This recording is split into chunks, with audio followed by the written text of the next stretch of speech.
ప్రేక్షకులకు నమస్సుమాంజలి.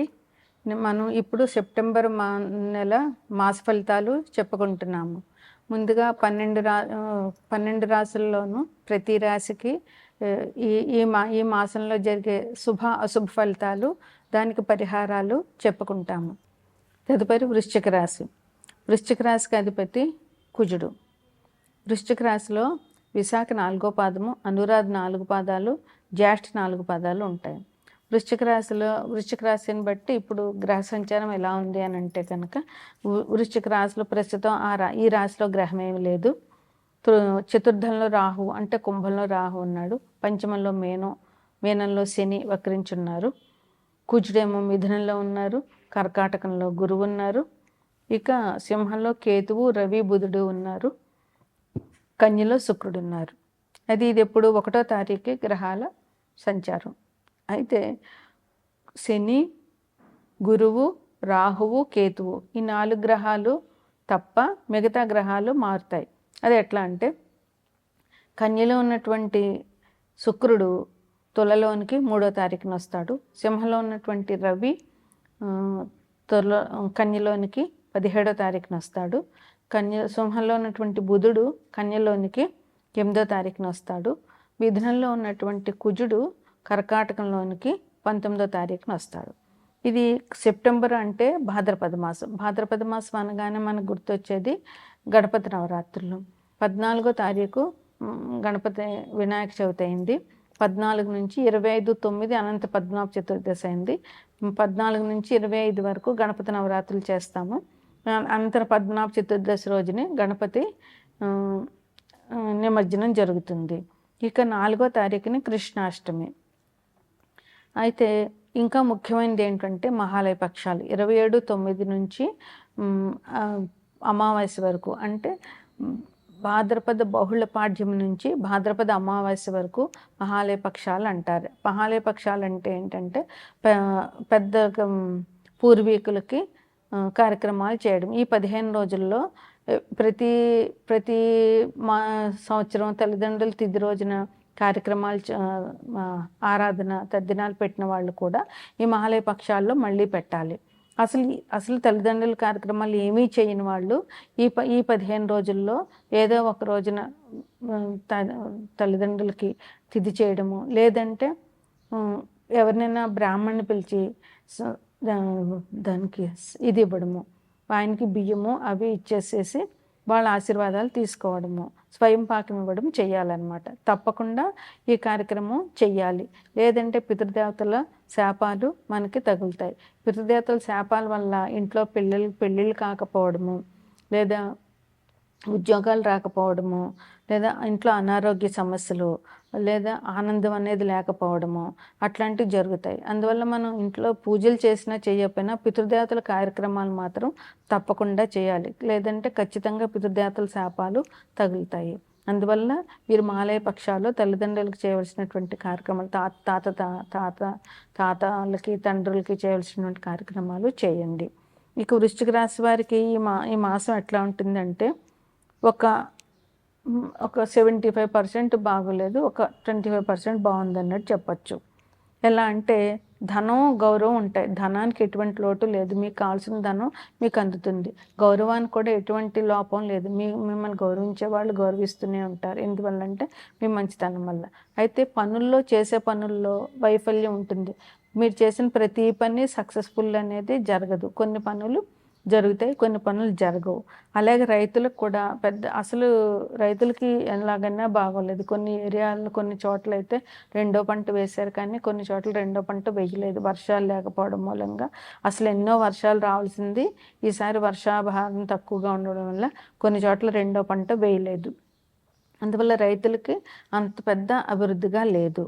ఇంకా మీకు ఈ పనుల వైఫల్యం వల్ల అశాంతి అనేటటువంటిది ఎక్కువగా ఉంటుంది. అందువల్ల మీరు జాగ్రత్తగా ఉండండి.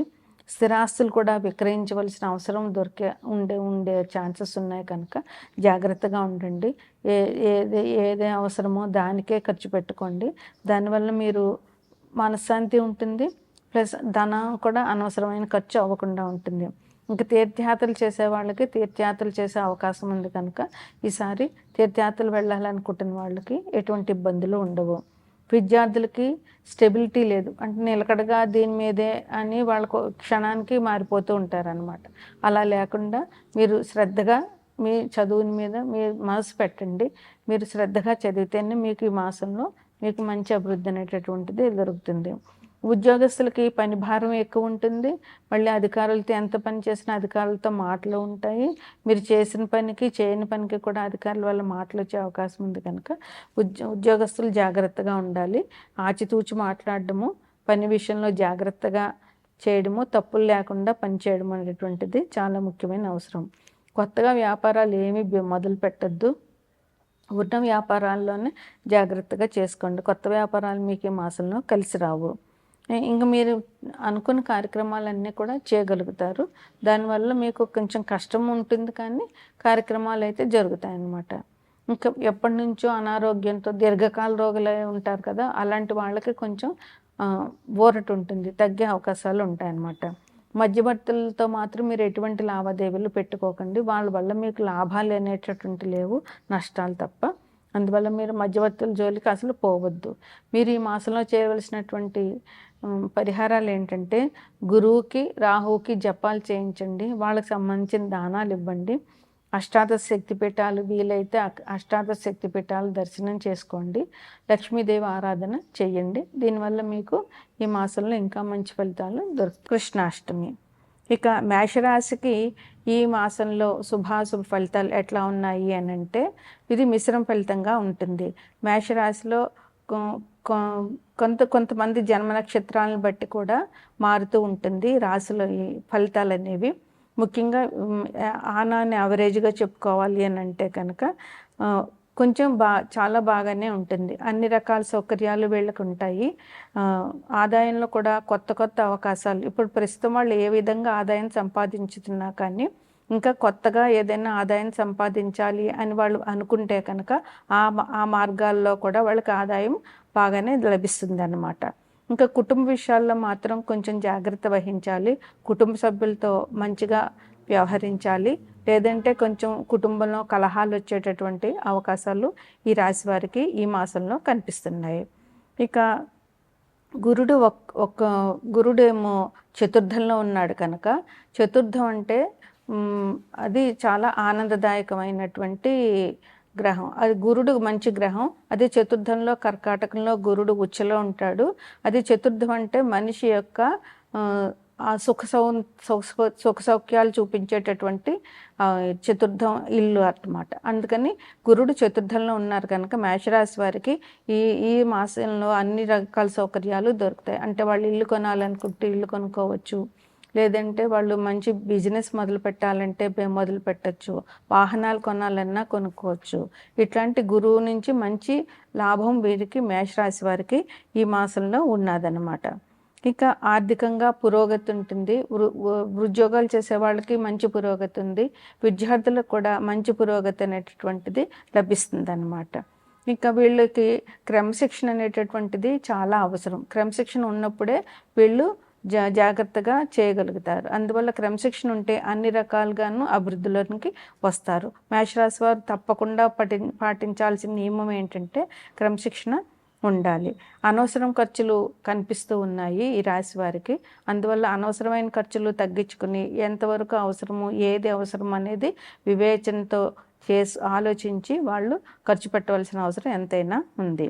ఇంకా ఆర్థికంగా తీసుకునేటటువంటి నిర్ణయాలు కొంచెం జాగ్రత్తగా ఉండాలి. అంటే ఎవరికైనా ఏమైనా అప్పులు ఇవ్వాలంటే వాళ్ళు కరెక్ట్గా తీర్చని మనుషులా, లేదా ఇందులోనే పెట్టుబడి పెట్టాలంటే అది మనకి లాభదాయకమా కాదా అనేటటువంటి వివేచన వీరికి చాలా అవసరం.